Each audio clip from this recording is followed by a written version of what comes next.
Mon style de leadership se distingue par une forte cohésion d'équipe, une collaboration puissante et une structure organisationnelle optimisée.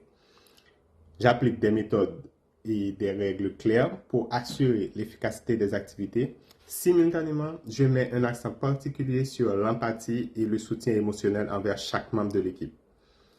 Mon approche vise à maximiser le potentiel de chacun pour atteindre nos objectifs communs de manière harmonieuse et efficace. On peut avoir plusieurs styles de leadership et on a la possibilité d'améliorer son style de leadership. La théorie implicite de leadership de Barling suggère que les perceptions et les croyances des individus concernant les compétences qui constituent un bon leader influencent leur comportement et leur style de leadership. Donc, il faut avoir une idée des styles de leadership pour pouvoir améliorer son propre style. Je peux dire que j'incarne un peu le leadership transformationnel parce que j'aime motiver les membres de mon équipe afin d'atteindre des niveaux de performance élevés. Cependant, un véritable leader doit savoir adapter son style aux besoins du groupe. Par exemple, à l'époque où j'étais coordonnateur de ferme, que je travaillais avec des ouvriers agricoles, ils connaissaient que les ordres et n'avaient pas de temps à perdre dans la cohésion de liens. Ils s'étaient déjà adaptés au style de leadership existant, le style transactionnel, appliquant une relation souvent limitée aux interactions professionnelles et aux tâches de base. J'ai donc pas eu d'autre choix que d'appliquer inconsciemment ce style de leadership, car ils étaient motivés par l'argent et je maximisais leur potentiel de travail sous forme de récompense ou de punition. Un bon leader qui maîtrise ses émotions aura une bonne relation avec les membres de son équipe. C'est ce qu'on appelle l'intelligence émotionnelle. Et Daniel Goleman disait que l'intelligence émotionnelle est la capacité à percevoir, maîtriser et exprimer ses sentiments et ses émotions, ainsi que ceux d'autrui. Elle permet de mieux communiquer et d'analyser notre entourage personnel ou professionnel, en comprenant les émotions sous-jacentes des parties impliquées. J'avais un collaborateur qui était le technicien chef de la ferme. Il me provoquait souvent en contestant mes décisions devant les autres techniciens agricoles, car il avait passé plus de 2 ans à tout gérer sans un coordonnateur. Et un jour, lors d'une réunion, il a sévèrement critiqué une nouvelle proposition que j'avais en disant que les choses avaient déjà leur manière de se faire. Je l'ai calmement remercié pour son point de vue et je lui ai proposé de discuter de ses préoccupations. Et après la réunion, je l'ai écouté, ses critiques, ses points de vue, et je lui ai clairement expliqué que les raisons derrière l'initiative et lui a offert le rôle de conseiller, valorisant ainsi ses idées. Il s'est senti entendu et respecté, ce qui a renforcé sa motivation et son engagement envers l'équipe.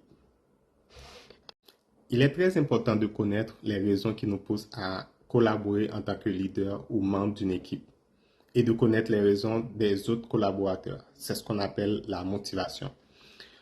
Pour cela, la théorie de l'autodétermination de Deci et Ryan met en avant 3 besoins psychologiques fondamentaux qui favorisent la motivation intrinsèque.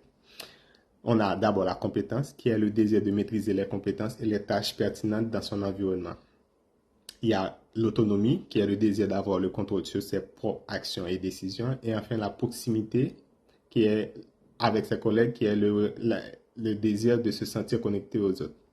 La motivation intrinsèque peut être influencée par des paramètres comme son environnement social, ses aspirations et son profil. Je peux prendre l'exemple de la fois où ma mère m'a encouragé à persévérer dans un concours d'admission et influencer ma réussite après 4 ans. Il y a aussi la motivation extrinsèque qui sont des sources de motivation externe comme les récompenses financières. Comprendre ces dynamiques me permettra d'élaborer des stratégies pour encourager et inspirer mon équipe de manière plus efficace.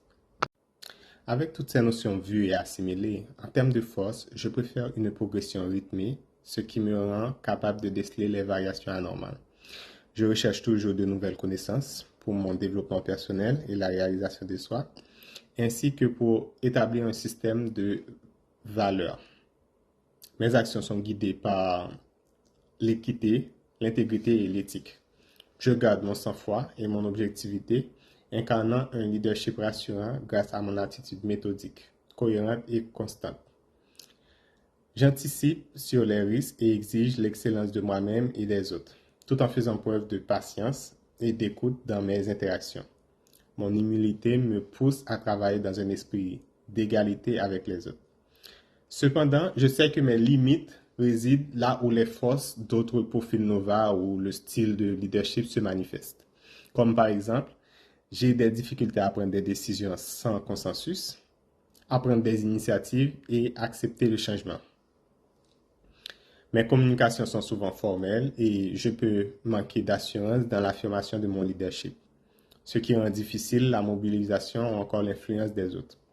Je peux hésiter à prendre des risques et éviter les situations conflictuelles, et parfois même manquer de fermeté dans mes interactions. L'objectif de développement que j'aimerais me fixer serait d'avoir la possibilité d'approfondir mes connaissances sur les modèles types de leadership, de me connaître encore plus, d'être conscient de mes autres qualités, mes défauts, mes aspirations ainsi que mes valeurs, de développer mes habiletés et mes compétences liées au style de leadership et ceux qui me sont limités. Et enfin, d'améliorer la qualité des relations à moi-même, à mes collègues et dans le contexte existant.